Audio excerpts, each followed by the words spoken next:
Hi friends, welcome to my channel. ఈరోజు మన topic ఏంటంటే ఏపీ ప్రజలకు ఎన్నికల వరాల జల్లును అయితే కనుక టీడీపీ ప్రకటించబోతోంది. సో టీడీపీ పార్టీకి సంబంధించి ఎన్నికల మేనిఫెస్టోని అయితే కనుక విడుదలైతే చేసింది.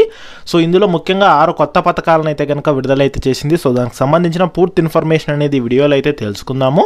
వీడియో అయితే స్కిప్ చేయకుండా చివరి వరకు చూడండి. వీడియోలోని ఇన్ఫర్మేషన్ నచ్చినట్లయితే ఒక లైక్ చేయండి. చాలామంది వీడియోస్ చూస్తున్నారు కానీ లైక్ చేయట్లేదు.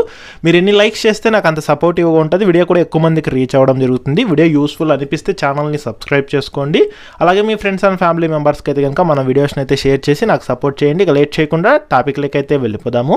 సో ఏపీలో మనకు ఈ యొక్క ఎన్నికల దృష్ట్యా టీడీపీ పార్టీ అయితే కనుక వాళ్ళ ఎన్నికల మేనిఫెస్టోని సూపర్ 6 పేరుతో అయితే కనుక విడుదలైతే చేసిందనమాట. సో అంటే మనకు ఎన్నికలు అయితే కనుక జరగబోతున్నాయి కదా. ఆల్రెడీ ఏపీలో ఎన్నికల షెడ్యూల్ విడుదలైంది. ఎన్నికల కోడ్ కూడా అయితే అమల్లోకి అయితే వచ్చింది. ఇక ఏపీలో ఎన్నికలు అనేది అయితే కనుక మనకు మే 13వ తేదీన అయితే కనుక జరగబోతున్నాయి. ఇక జూన్ 4వ తేదీన అయితే కనుక అదే రోజు మనకు ఒక కౌంటింగ్ అనేది నిర్వహించి రిజల్ట్ కూడా అయితే కనుక అనౌన్స్మెంట్ అయితే చేయడం జరుగుతుంది. అందులో భాగంగానే మనకు ఈ యొక్క వివిధ రాజకీయ పార్టీలు అయితే కనుక వాళ్ళ మేనిఫెస్టోలు అయితే కనుక సంసిద్ధం అయితే చేయడం జరిగింది. అందులో భాగంగా మనకు టీడీపీ, జనసేన, బీజేపీ 3 కలుపుకొని కూటమిగా అయితే కనుక ఏర్పడడం జరిగింది. సో అందులో భాగంగానే మనకు టీడీపీ ఆల్రెడీ సూపర్ 6 పేరుతో మినీ మేనిఫెస్టోని అయితే కనుక విడుదల చేసింది. అంటే పూర్తి స్థాయిలో ఇంకా విడుదలైతే చేయాల్సి ఉంది. ఒక 6 ముఖ్యమైన పథకాలను అయితే కనుక అనౌన్స్మెంట్ అయితే చేసింది. సో ఏ పథకాలు ఉండబోతున్నాయి దాంట్లో అనేది అయితే కనుక ఒకసారి అయితే చెక్ చేద్దాము. సో ముఖ్యంగా ఈ పథకాల్లో మనకు మహిళలకు, అదేవిధంగా తల్లులకు, అదేవిధంగా రైతులకు సంబంధించి అయితే కనుక ఈ 6 పథకాలను అయితే అనౌన్స్మెంట్ చేశారు. మొదటగా మనం రైతులకు సంబంధించి చూసుకుంటే కనుక రైతులకు ప్రతి సంవత్సరం 20,000 రూపాయల ఆర్థిక సాయాన్ని అయితే కనుక అందిస్తామని అయితే కనుక వాళ్ళ మేనిఫెస్టోలో అయితే చెప్పడం జరిగింది.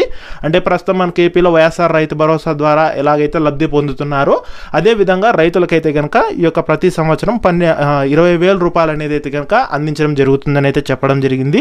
ఇది ఒక పథకము. ఇక రెండోది చూసుకుంటే మహిళలకు సంబంధించి అనమాట ఉచిత బస్సు ప్రయాణం పథకం అయితే కనుక టీడీపీ వాళ్ళ ఎన్నికల మేనిఫెస్టోలో అయితే కనుక అనౌన్స్మెంట్ అయితే చేసింది. తెలంగాణలోను అదేవిధంగా ఈ యొక్క కర్ణాటకలోని ఏ విధంగా అయితే కనుక మహిళలకు ఉచిత బస్సు ప్రయాణ పథకం ఉందో అదేవిధంగా ఏపీలో కూడా టీడీపీ వాళ్ళ ఎన్నికల మేనిఫెస్టోలో మహిళలకు ఉచితంగా అయితే కనుక ఈ బస్సు ప్రయాణం పథకాన్ని అయితే అనౌన్స్ చేసింది. అందులో భాగంగా జిల్లా అంటే ఏ జిల్లా మహిళలకు ఆ జిల్లాలో ఉచిత బస్సు ప్రయాణం ఉంటుందని అయితే కనుక ఒక న్యూస్ కూడా అయితే వచ్చింది. సో పూర్తి స్థాయి మేనిఫెస్టో వచ్చిన తర్వాత అయితే కనుక మనకు తెలిసే అవకాశం అయితే ఉంది. ఇక తర్వాత మళ్ళీ మనకి ఏంటంటే కనుక తల్లులకు సంబంధించి అనమాట. సో మనకు తల్లికి వందనం పేరుతో ఇంట్లో ఎంతమంది పిల్లలు చదువుతుంటే వాళ్ళందరికీ ఒక్కొక్కరికి సంవత్సరానికి 15,000 రూపాయల చొప్పున అయితే కనుక ఆ యొక్క తల్లులకైతే అందించడం జరుగుతుందన్నమాట. సో ఇక్కడ ఏంటంటే మనకు అమ్మఒడి పథకం ద్వారా వైఎస్ జగన్మోహన్ రెడ్డి 13,000 రూపాయలు జమ చేస్తున్నారు కదా. అదే విధంగానే అయితే కనుక ఇక్కడ తల్లికి వందనం పేరుతో అయితే కనుక సో టీడీపీ ఎన్నికల మేనిఫెస్టోలో అయితే కనుక విడుదల చేసింది. ఇంట్లో ఎంతమంది ఉంటే అంతమందికి 15,000 రూపాయలు అయితే కనుక జమ చేస్తామని అయితే చెప్పడం జరిగింది. సో ఇది ఒక ముఖ్యమైన అప్డేటు.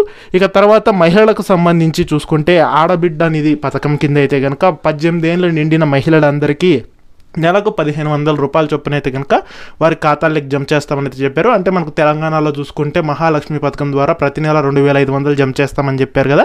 సో అదే విధంగా అన్నమాట ఇక్కడ కూడా ఆడబిడ్డ నిధి పథకం కింద అయితే కనుక 18 ఏళ్ళు నిండిన మహిళల అందరికీ అయితే కనుక ఆ యొక్క అర్హత కలిగిన వాళ్ళకైతే కనుక సో మనకి నెలకి 15,000 రూపాయల చొప్పున ఇంట్లో ఎంతమంది ఉంటే అంతమందికి జమ చేయడం జరుగుతుందన్నమాట. సో అదొక ముఖ్యమైన అప్డేటు. ఇక తర్వాత మళ్ళీ మనకేంటంటే దీపం పథకం కింద అయితే ప్రతి ఏడాదికి సంబంధించి ఒక కుటుంబానికి ఉచితంగా 3 సిలిండర్లు అంటే 3 గ్యాస్ సిలిండర్లు పంపిణీ చేస్తామని అయితే చెప్పడం జరిగింది. సో ప్రస్తుతం మనకు తెలంగాణలో కూడా 500 రూపాయలకే సిలిండర్ పంపిణీ అయితే చేస్తున్నారు తెలంగాణలోను అదేవిధంగా కర్ణాటకలోను. సో అలాగే ఈ యొక్క ఏపీలో కూడా టీడీపీ వాళ్ళ ఎన్నికల మేనిఫెస్టోలో అయితే కనుక సంవత్సరానికి 3 ఉచిత సిలిండర్లు పంపిణీ అయితే చేస్తామని చెప్పారు. అవసరమైతే 4వ సిలిండర్ని కూడా అయితే కనుక ఇస్తామని అయితే చెప్పడం జరిగిందనమాట. ఇక వీటి తర్వాత ఏంటంటే కనుక ముఖ్యంగా మళ్ళీ యువతకు సంబంధించి నిరుద్యోగ భృతిని కూడా అయితే కనుక అనౌన్స్మెంట్ అయితే చేశారు. సో ప్రతి నెలకు నిరుద్యోగులు అయితే కనుక 3,000 రూపాయలు వారికి అయితే కనుక అందించడం అని చెప్పడం జరిగింది. సో యువగలం పేరుతో అయితే కనుక ఈ యొక్క నిరుద్యోగులకైతే ప్రతి నెల 3,000 నిరుద్యోగ భృతి అయితే అందిస్తారు. అదేవిధంగా 20 లక్షల మంది యువతకు ఉపాధి హామీని కూడా అయితే కనుక చెప్పడం జరిగిందనమాట. ఇది ఒక ముఖ్యమైన అప్డేటు. ఇక తర్వాత ఏంటంటే కనుక మనకు ఈ యొక్క ఇంటింటికి మంచినీరు పథకం అయితే కనుక అనౌన్స్మెంట్ చేయడం జరిగింది. అలాగే కుళాయి కనెక్షన్, త్రాగునీటి కుళాయి కనెక్షన్ కూడా అయితే కనుక అందిస్తామని అయితే చెప్పారు. ఇక వీటితో పాటు బీసీలకు సంబంధించి బీసీ రక్షణ చట్టం తెస్తామని, అదేవిధంగా పెన్షన్లకు సంబంధించి ముఖ్యంగా ఏంటంటే మనకు పెన్షన్ల పెంపు కూడా అయితే చేస్తామని అయితే చెప్పారు. అది కూడా ఏంటంటే కనుక ప్రస్తుతం మనకు 3,000 పెన్షన్ ఇస్తున్నారు కదా, దీన్ని 4,000 రూపాయలకి అయితే పెన్షన్ల పెంపు అయితే చేయనున్నారు. సో అది కూడా మనకి ఏంటంటే కనుక బీసీలకు 50 ఏళ్ళు పైబడిన వారికి అయితే పెన్షన్లు అందిస్తామని అయితే చెప్పడం జరిగింది. అలాగే ఈ యొక్క ప్రస్తుతం 3,000 ఇస్తున్న పెన్షన్లు అయితే కనుక 4,000కి అయితే కనుక పెంపుని అయితే చేస్తామని అయితే కనుక చెప్పడం జరిగిందనమాట. ఇవి కూడా ముఖ్యమైన అప్డేట్స్.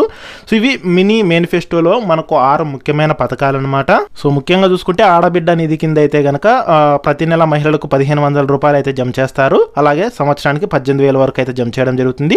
ఇక తల్లికి వందనం పేరుతో ఏడాదికి ఒక విద్యార్థికి 15,000 రూపాయల చొప్పున జమ చేయడం జరుగుతుంది. ఇంట్లో ఎంతమంది విద్యార్థులు ఉంటే అంతమందికి అమౌంట్ అయితే జమ చేస్తారు. ఇక అన్నదాత కింద అయితే కనుక రైతులకు సంవత్సరానికి 20,000 రూపాయలు అయితే జమ చేస్తారు.